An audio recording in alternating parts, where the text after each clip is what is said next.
60세 이상 어르신 중 절반이 겪는 야간 다리 쥐. 잘 모르고 그냥 넘기시면 안 됩니다. 평생 다리를 절며 사셔야 할 수도 있습니다. 저는 수십 년간 임상 및 과학 분야에서 경험을 쌓아온 의사로서 뇌, 감정 및 감성 지능, 당뇨병 및 대사질환, 비뇨기과 그리고 60세 이후의 건강과 장수 분야에서 활동해 왔습니다. 수많은 환자들을 진료하며 뇌, 신체, 호르몬, 대사, 그리고 감정이 어떻게 깊이 연결되어 생각, 결정, 행동, 건강, 그리고 삶의 질에 영향을 미치는지 이해하게 되었습니다. 오늘 저는 의료 현장 경험, 연구, 그리고 환자 한 분 한 분의 이야기를 경청하며 얻은 교훈들을 여러분과 나누고자 합니다. 며칠 전 제 진료실 문을 열고 들어오신 72세 박 어르신 이야기를 먼저 해드려야겠습니다. 이분은 동네에서 알아주는 등산 많이 하셨습니다. 일주일에 3번은 꼭 뒷산을 오르실 정도로 정정하셨던 분인데 진료실에 들어오시는 모습은 마치 며칠 밤을 꼬박 사온 사람처럼 눈밑이 퀭하고 걸음걸이에도 힘이 하나도 없으셨습니다.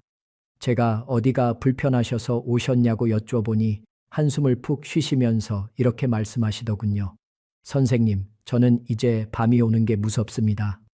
알고 보니 박 어르신은 지난 2달 동안 거의 매일 밤 다리에 쥐가 나서 잠을 설치고 계셨습니다. 여러분, 이 이야기가 박 어르신만의 이야기일까요? 절대 아닙니다. 지금 이 영상을 보시는 여러분 중에도 고개를 끄덕이시는 분들이 많으실 겁니다. 실제로 통계를 보면 우리나라 60세 이상 어르신들 중 절반에 가까운 분들이 밤마다 찾아오는 다리 경련, 즉 야간 다리 쥐를 경험하고 계십니다. 2분 중 1분은 이 고통을 겪고 계신다는 이야기입니다. 그런데 정말 심각한 문제는 따로 있습니다. 대부분의 어르신들이 박 어르신처럼 이걸 그저 나이 들면 당연히 생기는 증상이나 영양 부족 정도로만 생각하고 방치하신다는 겁니다. 하지만 수십 년간 수많은 환자를 진료해온 제가 볼 때 그중 약 20% 정도는 당장 치료가 필요한 위험한 혈관 질환의 신호일 수 있습니다. 제가 박 어르신의 다리를 직접 만져보고 검사했을 때 저는 정말 깜짝 놀랐습니다. 이분이 겪고 계신 건 단순한 근육 뭉침이 아니었습니다. 만약 이대로 며칠만 더 방치했다면 박 어르신은 등산은커녕 평생 다리를 절면서 사셔야 했을지도 모릅니다.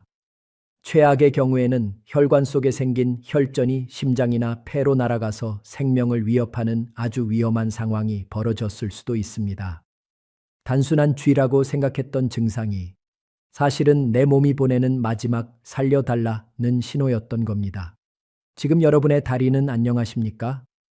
혹시 밤마다 찾아오는 불청객 때문에 파스 냄새 풍기며 억지로 잠을 청하고 계시지는 않으신가요? 그래서 오늘 제가 준비했습니다. 오늘 이 영상에서는 박 어르신을 괴롭혔던 밤샘 통증의 진짜 원인이 무엇인지 명확하게 밝혀드리겠습니다. 그리고 가장 중요한 것, 단순히 다리에 쥐가 난 것과 당장 응급실로 달려가야 하는 위험한 혈관 질환을 일반인도 딱 보면 알 수 있는 구별법을 알려드리겠습니다. 마지막으로는 쥐가 났을 때 비명을 지르며 다리를 주무르는 대신 딱 3초 만에 통증을 사라지게 만드는 응급처치법과 다시는 쥐가 나지 않게 만드는 생활 속 예방법까지 전부 챙겨드리겠습니다. 이 영상이 끝날 때쯤이면 여러분은 더 이상 밤을 두려워하지 않으셔도 될 겁니다. 오늘 밤부터 당장 2다리 쭉 뻗고 꿀잠 주무실 수 있게 제가 도와드리겠습니다. 제 이야기가 궁금하시고 오늘 밤 편안한 잠자리를 원하신다면 지금 바로 좋아요 버튼 한번 꾹 눌러주세요. 그리고 댓글창에 기대라고 딱 2글자만 남겨주시면 제가 힘을 내서 더 알찬 정보로 보답하겠습니다. 자, 그럼 박 어르신의 다리에 도대체 무슨 일이 있었던 건지 지금부터 그 비밀을 하나하나 풀어드리겠습니다. 여러분이 다리에 쥐가 났을 때 절대 하시면 안 되는 행동이 딱 2가지 있습니다. 바로 무조건 마그네슘 부족이라며 영양제만 사다 드시는 것, 그리고 터질 듯이 아픈 종아리를 힘으로 꾹꾹 눌러 주무르는 행동입니다. 앞서 말씀드린 72세 박 어르신이 딱 이렇게 하고 계셨습니다. 이분은 텔레비전 건강 프로그램에서 마그네슘이 좋다는 이야기만 듣고 무려 3종류나 되는 마그네슘을 매일 챙겨 드시고 계셨습니다. 그리고 밤에 쥐가 나면 너무 아프니까 아내분까지 깨워서 온 힘을 다해 다리를 주무르게 하셨죠. 그런데 여러분 놀라지 마세요. 제가 검사해보니 박 어르신의 몸속 마그네슘 수치는 지극히 정상이었습니다. 오히려 과도한 영양제 섭취 때문에 위장장애만 생겨서 속이 더부룩하다고 호소하셨죠. 이게 무슨 말일까요? 대부분의 야간다리 경련은 영양소 부족이 아니라 신경센서의 고장 때문에 일어난다는 사실입니다. 이걸 이해하시려면 자동차를 떠올려 보시면 아주 쉽습니다. 우리 다리 근육에는 두 가지 중요한 센서가 있습니다. 하나는 엑셀처럼 근육을 수축시켜서 힘을 쓰게 만드는 센서이고, 다른 하나는 브레이크처럼 근육을 이완시켜서 쉬게 만드는 센서입니다. 젊었을 때는 이 엑셀과 브레이크가 아주 조화롭게 작동합니다. 그런데 나이가 들고 근육이 약해지면 이 브레이크 센서가 고장나기 시작합니다. 나는 분명히 자고 있어서 근육을 쉬게 하려고 브레이크를 밟았는데 내 몸은 멋대로 엑셀을 밟아버리는 겁니다. 특히 우리가 잠잘 때 발 모양을 한번 생각해 보세요. 대부분 발끝이 이불 무게 때문에 아래로 쭉 처져 있습니다. 마치 발레리나가 발끝으로 선 것 같은 이 자세를 전문 용어로 족저 굴곡이라고 하는데요. 이 자세가 되면 종아리 근육이 가장 짧아진 상태가 됩니다. 이미 짧아져서 팽팽한 근육에 고장난 신경 센서가 수축 신호를 빵 하고 터뜨리니 근육이 감당하지 못하고 돌덩이처럼 굳어버리는 겁니다. 이것이 바로 밤마다 쥐가 나는 진짜 과학적인 이유입니다. 그러니 마그네슘만 먹는다고 해결될 일이 아니었던 거죠. 하지만 여기서 정말 중요한 경고를 하나 드려야겠습니다. 박 어르신은 다행히 이런 단순한 신경 센서 문제였지만 만약 여러분의 증상이 다음과 같다면 이건 쥐가 아니라 응급 상황입니다. 단순 쥐와 절대 헷갈리면 안 되는 세 가지를 지금 바로 알려드릴 테니 꼭 기억하셔야 합니다. 첫 번째는 심부정맥 혈전증입니다. 이름이 좀 어렵지만 쉽게 말해 다리 혈관이 혈전으로 막힌 겁니다. 이걸 구분하는 가장 확실한 방법은 양쪽 다리를 비교해 보는 겁니다. 단순히 쥐가 난 거라면 양쪽 다리 굵기가 비슷해야 합니다. 그런데 만약 한쪽 종아리만 퉁퉁 부어 있거나 피부 색깔이 붉게 변했거나 만졌을 때 핫팩처럼 뜨끈뜨끈한 열감이 느껴진다면 이건 100% 혈관 문제입니다. 이때 함부로 다리를 주무르면 혈관 속에 있던 혈전이 떨어져 나가서 심장이나 폐를 막아버릴 수 있습니다. 정말 위험한 행동이 되는 거죠. 두 번째는 말초동맥 질환입니다. 이건 반대로 혈관이 좁아져서 피가 잘 통하지 않는 병입니다. 이때는 다리가 붓는 게 아니라 오히려 차갑고 창백해집니다. 발등 한가운데를 손가락으로 지그시 눌러보세요. 건강한 사람은 여기서 콩닥콩닥 맥박이 뛰어야 하는데 이 병이 있으면 맥박이 아주 약하거나 아예 안 잡힙니다. 조금만 걸어도 종아리가 터질 듯이 아프다가 쉬면 괜찮아지는 증상이 반복된다면 당장 혈관 초음파를 찍어 보셔야 합니다. 방치하면 다리 조직이 괴사해서 절단해야 할 수도 있는 무서운 병입니다. 마지막 세 번째는 하지불안 증후군입니다. 이건 통증이라기보다는 기분 나쁜 불편함입니다. 환자분들이 표현하시기로는 다리에 벌레가 스물스물 기어가는 것 같다거나 전기가 찌릿찌릿 통하는 것 같다고 하십니다. 그리고 가만히 있으면 미칠 듯이 불편한데 다리를 움직이면 거짓말처럼 편안해집니다. 이건 도파민이라는 뇌신경 전달 물질의 문제라서 쥐 잡는 약이 아니라 완전히 다른 치료가 필요합니다. 박 어르신이 처음에 저를 찾아오셨을 때 제가 가장 먼저 확인한 게 바로 이 세 가지였습니다. 다행히 박 어르신은 부기도 없었고 발등 맥박도 힘차게 뛰고 계셨습니다. 그제야 저는 안심하고 박 어르신께 말씀드렸습니다. 어르신, 이건 큰 병은 아니지만 그렇다고 마그네슘만 드신다고 낫는 것도 아닙니다. 제가 알려드리는 방법대로 딱 3초만 투자해 보세요. 만약 여러분도 제가 지금 말씀드린 위험 신호가 없다면 이제부터 제가 알려드릴 3초 해결법이 직방으로 통하실 겁니다. 밤마다 찾아오는 끔찍한 고통, 약 없이 내 손으로 즉시 없애는 방법을 지금 바로 공개하겠습니다. 지금 이 영상을 가족 단톡방에 공유해 주세요. 부모님 다리가 혹시 한쪽만 부어 있지는 않은지 오늘 밤 꼭 확인해 보라고 전해주시면 좋겠습니다. 여러분의 작은 관심이 가족의 생명을 구할 수도 있습니다. 자, 이제부터 제가 알려드리는 내용은 정말 중요합니다. 오늘 밤 자다가 갑자기 다리에 쥐가 났을 때 딱 3초 만에 지옥 같은 통증에서 탈출하는 방법입니다. 진료실에서 제가 환자분들께 이 방법을 알려드렸더니 처음에는 에이, 선생님, 정말 그게 효과가 있어요? 하시며 반신반의 하셨습니다. 하지만 그날 밤 직접 해보시고는 다음날 아침에 저한테 전화를 주셨습니다. 선생님, 진짜 거짓말처럼 스르르 풀리던데요 하시면서요. 여러분도 지금부터 눈을 크게 뜨고 집중해 주세요. 가장 먼저 기억하셔야 할 것은 절대 주무르지 말라는 겁니다. 쥐가 났을 때 우리는 본능적으로 아픈 부위를 손으로 움켜쥐고 주무르게 됩니다. 하지만 이미 돌처럼 딱딱하게 굳어버린 근육을 억지로 힘으로 누르면 근육 섬유가 찢어질 수도 있고 오히려 통증이 더 오래 갑니다. 이때는 힘이 아니라 우리 몸의 신경 원리를 이용해야 합니다. 첫 번째 방법은 상호 억제법입니다. 이름은 어렵지만 원리는 시소놀이랑 똑같습니다. 우리 다리 근육은 앞쪽 정강이 근육과 뒤쪽 종아리 근육이 짝을 이루고 있습니다. 앞쪽 근육에 힘이 들어가면 뒤쪽 근육은 자동으로 힘이 빠지게끔 우리 뇌가 설계되어 있습니다. 이걸 이용하는 겁니다. 쥐가 나서 종아리가 쪼그라들고 아플 때 앉아서 발가락을 내 코 쪽으로 힘껏 당겨 보세요. 손으로 발가락을 잡고 몸 쪽으로 확 젖히시는 겁니다. 이렇게 하면 앞쪽 정강이 근육에 빡하고 힘이 들어가게 됩니다. 그러면 우리 뇌는 어라, 앞쪽에 힘을 써야 하네. 그럼 뒤쪽 종아리는 힘을 빼야겠다라고 판단하고 강제로 종아리 근육의 스위치를 꺼버립니다. 이건 의지나 노력의 문제가 아니라 우리 몸의 생리적인 법칙이라서 누구에게나 통합니다. 만약 배가 나와서 손이 발에 안 닿으시는 분들은 어떻게 할까요? 그럴 땐 수건을 발바닥에 걸어서 당기셔도 되고 벽에 발바닥을 대고 꾹 미셔도 됩니다. 핵심은 발등을 몸 쪽으로 꺾어서 정강이에 힘을 준다는 것. 이것 하나만 기억하시면 됩니다. 두 번째 방법은 인중자극법입니다. 이건 너무 아파서 꼼짝도 못하겠고 발을 당길 정신조차 없을 때 쓰는 비상 버튼입니다.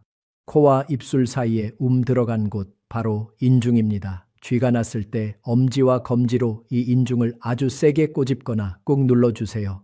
이게 무슨 민간요법인가 싶으시죠? 하지만 이건 뇌과학적으로 아주 근거가 있는 방법입니다. 수십 년간 신경과 관련된 임상 사례들을 접하면서 저는 우리 뇌가 한 번에 하나의 강한 감각에만 집중하는 경향이 있다는 것을 반복적으로 확인해 왔습니다. 이것을 관문 조절 원리라고 합니다.